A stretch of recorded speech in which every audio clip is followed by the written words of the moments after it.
The question is, Huzur, was the angel or angels right to say that what you are going to create that will cause bloodshed in the world? See, it was again metaphorical. Angels do not object to the ways of Allah. So in their ignorance, they were told by Allah that I am going to create Adam. So they were told also at the same time that there will be bloodshed when Adam is created.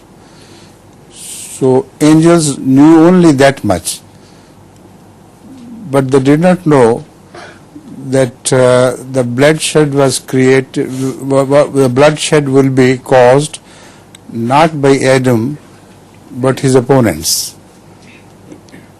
Like in the time of every prophet, there is bloodshed.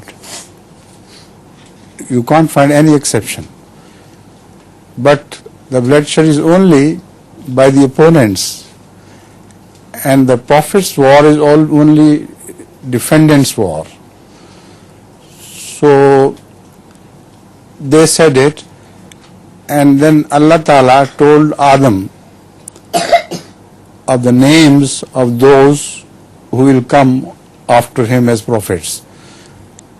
And they were such big names that angels felt sorry and they begged pardon from Allah for their ignorances.